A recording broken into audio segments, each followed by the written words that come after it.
Vanwives. I'm Crystal. I'm Jazz. Today we're doing our third Q&A, and it's all about these two gals. The reason Not why us. you're all here. Izzy and Bella. Great questions, so thank you all for asking them. Yeah. This is honestly the most asked question, I have to say, because I think it's a little bit different for people to wrap their heads around about a dog living in a van. Especially two. Yeah, two.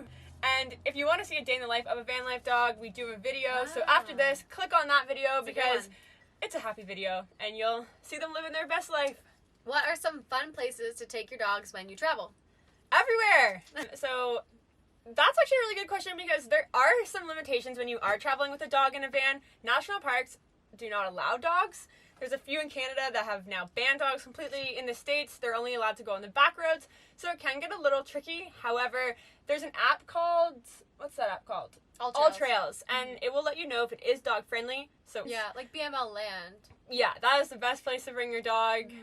And dog parks are around the area. There's actually one in Mexico that had agility equipment, and cool. Bella was loving it. Any forest, beaches, anywhere is amazing to take your dog. And the best part about being in Mexico and Guatemala is they can come everywhere with you. Yeah. Literally everywhere. They go through all the border crossings with us. They come to wine bars. Literally, they go to breweries, they come to restaurants, yeah. even a grocery store one time. So yeah. Everywhere is fun with your dog because dogs make everything better. I love this Q&A already. Oh, that's cute. How is it living with not one, but two dogs? It's really great. Like, double the fun. Living with the dogs, especially in the van, like the van already gets us outside. And then living with the girls, we are outside all the time. Like, the doors are always open. They're always running wild. They always take us on the best hikes. They get us out on the rainy days, which always makes us feel better. And it just makes the day so much more enjoyable. Also, too, their fur gets everywhere, and it keeps me busy because I'll be sweeping all day. But, yeah, no, it's really great living with them. They're our security. Yeah. They bring smiles to our faces. They're completely different dogs, if you've noticed that in our videos. Bella is wild and dominant, and Izzy is just submissive and a little angel. Yeah. So Izzy's really easy to work around in the van. She just has her little corner and she sleeps or she's outside chasing sheep, where Bella's more so in your way. But you learn to walk over her and open the cupboard on her. She's more than happy when you open the cupboard and something falls out. Yeah. How do you find vets on the road, and how has your experiences been? Great question. So we actually use an app called iOverlander, and you can filter what you want to look for. There are vets everywhere, any country, and they just get cheaper as you go down, I have to say. And they're the same quality, I would say. Like, they give you the same services. They have everything a vet would have here. A good thing to do is going on the app iOverlander. You can filter your results, and it will tell you where all the vets are.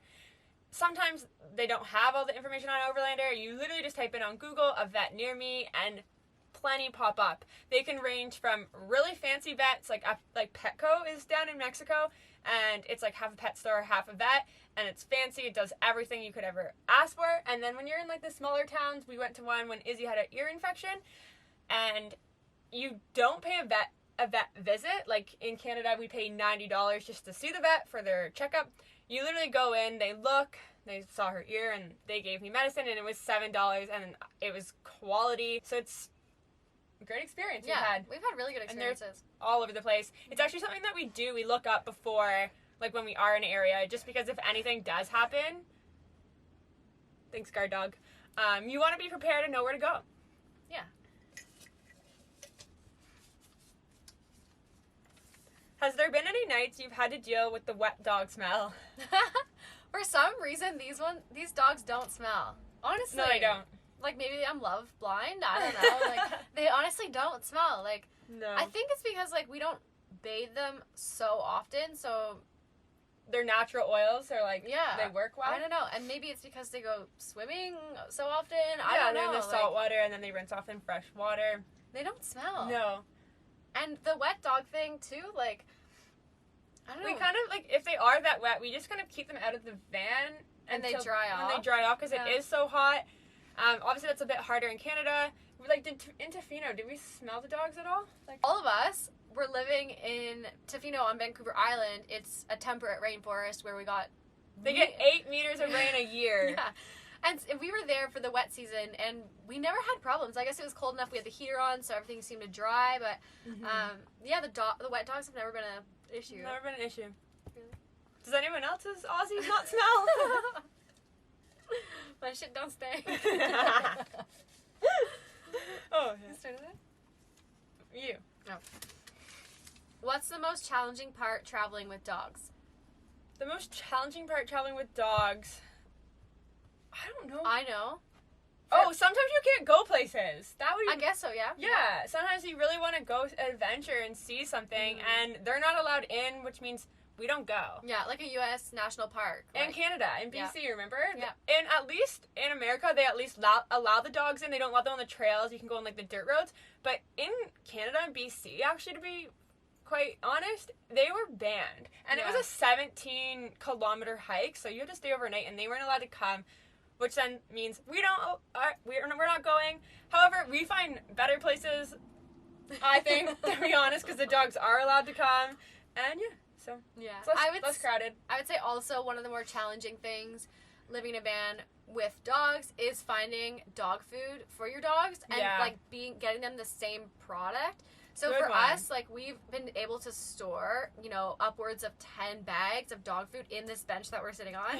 And that would be challenging if one, you couldn't afford that up front, or you didn't have the space to store it, or I don't know. So like traveling into Mexico, we were worried about having that same quality product. It's the same quality of dog food. Izzy needs a specific brand, a specific meat, salmon, like she needs protein. Protein. She needs a specific thing. So I was adamant that I had to keep her on the same food. So that would be challenging. Yeah, that's a really good one. Really, really good. Because you honestly, if you go to the vet down there and you buy a premium dog food, first of all, it's like $160 for a bag of Purina. It can be double to triple the price. Yeah. Mm-hmm. Anyways, crazy. That's a really good one. Would love to know how you trained Izzy and Bella to be so well behaved. Well, that's my answer. That would be jazzy. So I had Bella and Izzy before Crystal. She does really great with the training still. She's very consistent. But actually, I used a YouTuber named Zach George. He's amazing. I could talk about him all day. So he's actually how I trained Izzy and Bella. And my mom helped, I have to say, with the potty training, because I got them really young. I think I was like 19 or 20 when I first got Bella. So I was still living at home, going to school, and yeah, so she helped a lot. But Zach George is definitely key, and he's not really like the alpha kind of dog trainer. He's more about creating a relationship with your dog, and I'd say we have a really good bond. Aww. Yeah, we do. Now you guys do. How do you maintain fleas and bugs while traveling? That's a huge question. That's super important, actually. Yeah. That's something that we've dealt with time and time again. Maybe we just have really bad luck. Canada, America, Mexico. Maybe it's because we go bushwhacking into the most dense forest. I don't know. We like the off-road trails. Yeah. So, most importantly, the girls have a pill that they take. Brevecto. Yeah, and how long does that last? 3 months? 3 months. Yeah, so 3 months, and that is for fleas and ticks. They also have these collars that They're they wear. Seresto. So there's a lot of different flea and tick collars out there, but this one is like the best. It's on the pricier side, but this it's very product expensive. It's like 145 Canadian. It's super, super efficient. So it works. It lasts 8 months, and in Mexico, for example, this is something that we've never shared before. We were going on a really dense jungle hike, and our first hike in Mexico, mainland, like big hike, yeah. Yeah. And Izzy somehow, like, classic Izzy, walked into a family of ticks. Yeah. Mom, grandpa, dad. Yeah, literally Ticklandia, and she was covered in ticks. The good thing is, we didn't know this at the time. After we had washed them, picked them all out, and then brought them to the vet, and they did the same thing. They got a flea and tick bath, yeah. We didn't know this at the time, but all the ticks that were on them were dead because of the treatment that they had. So this is super important. The good thing is not so many ticks carry infectious diseases, and we were lucky enough that, we're all okay. They're all okay, yeah. But it's something, I guess, not to stress over. Like, you are in a small area, so don't act on emotion again, and we just washed everything in here. Yeah, it'll all be okay. Yeah. It happens. It happens. They're dogs, Yeah. right? Wait, is it my turn to choose for you? Sure. I think Here it so. is. I've even got a tick before, to be honest. Yeah, it happens. Yeah. When traveling, how do you keep the doggos clean and fresh? They're just naturally clean and fresh. They honestly do it themselves. They do. I feel like, I don't know if it's something with the Aussie coat being like a double layer dog, but they're always very white and smell good. We have got them groomed, I would say probably twice. Every few months we'll do it. Well, down there we did it, I think, More frequently. It's more affordable. Yeah, it's way more affordable. I think Bella was 30, Izzy was like 22. And they did such a tip. phenomenal job. Phenomenal. Mhm. So that's, yeah, it really works well. We brush them a lot, Crystal does. like once or twice a week, which is super important because Yeah. they have a really thick coat. Yeah, so the Furminator is actually the brush that we do use. Highly recommend it. It can take out all that undercoat, and then we have the comb as well.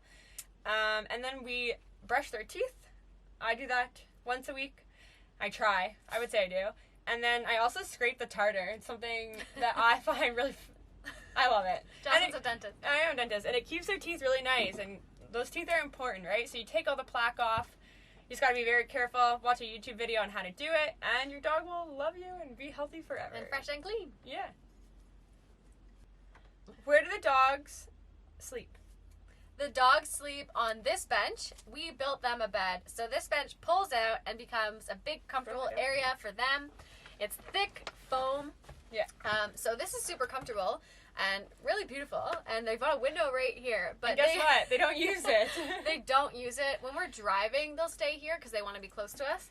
But and it's hot at the front. at so night, they jump on and off of the bed. So they switch. sleep on 6-inch memory foam. Yeah, and they switch between the bed and the floor every night. And Yeah, depending, if we're in a hot climate, the floor is definitely where they want to be. Yeah. It's cooler. Yeah.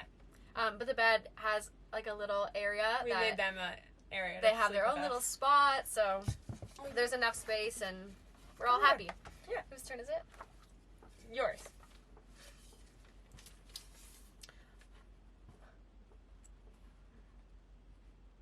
Do you want me to read my writing?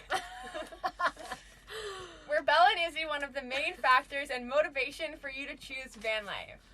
I wouldn't say they're the main factor. I'd say we lived a very wild life before van life with traveling and going on road trips. Even if we had like 1 day off, or 2 days off, we would honestly drive like 6 hours just to go on a beautiful hike. Mm-hmm. But they were definitely a big factor in it because we did love traveling and our family couldn't be whole. So that's why we literally made this van suitable for a dog. This thing's bugging me. Yeah, so we could do an absolutely epic journey from Canada to Argentina with the dogs and not feel like we had to leave them behind. We would not leave them behind for that long. Never. Yeah, so. Never leave the dogs behind. How do your dogs stay so clean? I'm glad you all think so too. I guess we're not love blind after all. I don't know. They stay clean. Maybe the camera makes them look better. Oh, I dropped one. Take it. Do you ever leave the dogs in the van? Yeah, Without us? that's a really good question. I think that we get that one a lot. It's an everyone asked question for sure. So, typically we bring the dogs everywhere with us, but there are situations, for example, when we go grocery shopping here in Canada or the United States, we can't bring them with us, so we will leave them in the van. Or one of us goes. Yeah. Like, it depends on the weather. Yeah, if it's super hot, then... One stays and walks them outside. Yeah, The other or... does the Crystal does the go shopping. Yeah, or stays here in the van, because we live in here too, so if it's hot for them, it's hot for us, and, you know, we've dealt with it before. It's nothing unbearable, but sometimes people might get a little freaked out.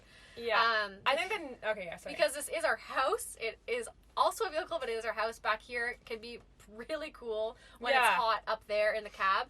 There's very few windows back here, so it honestly is like a little shelter with the fans going. We're usually comfortable. We have double the fan. So we built this house for the dog. So one fan sucks air in, the other sucks air out, which creates a constant flow. We also have 2 other 12-volt fans and this window that does a nice cross breeze. Mm-hmm. So sometimes we leave the dogs in the van. They love the van. This is like their giant dog house, really. Yeah. So they're super happy in here. We've gone, one time, for example, we went to a brewery and we left the girls here and we left our phone here.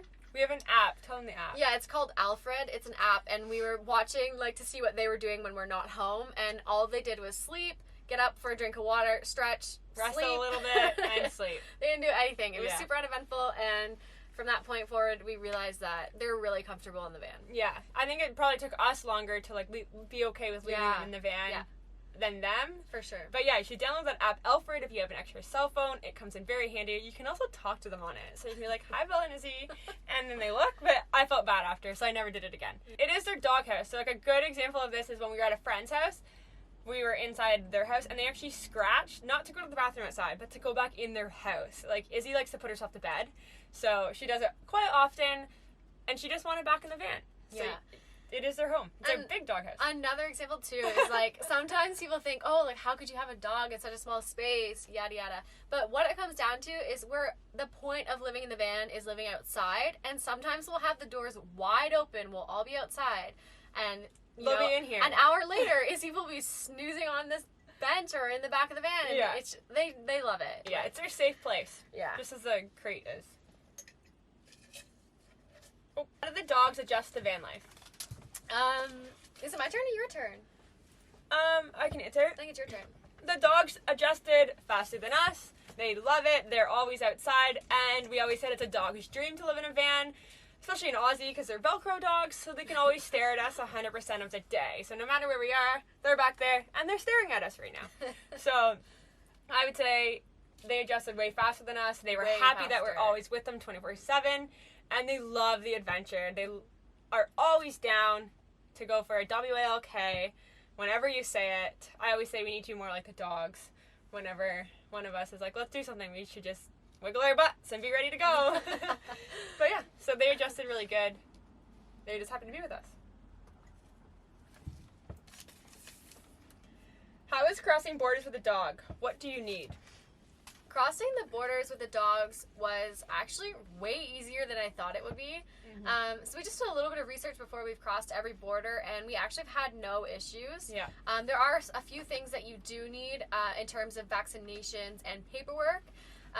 Number one being rabies, of course. You need proof of rabies shot for the dogs, as well as you do sometimes need a physical check. health check. Yeah. So you just go to the vet, and they just deem them healthy. You have that written They also down. like kind of write what they look like. So it'd be like Yeah. their colors, their age, everything. Yeah. So that way they know that it is your dog and they are healthy and you're crossing them in. And every country is different. In Guatemala, we paid $12 a dog. Canadian? Yeah. Yeah. Yeah. So Mexico, they were free. Canada, America, you can bring them in. But yeah, Guatemala was $12. And actually, when we were in Mexico, they needed their lepto and distemper shots. So they actually, I think this is amazing, and I can't wait to show you all. Yeah.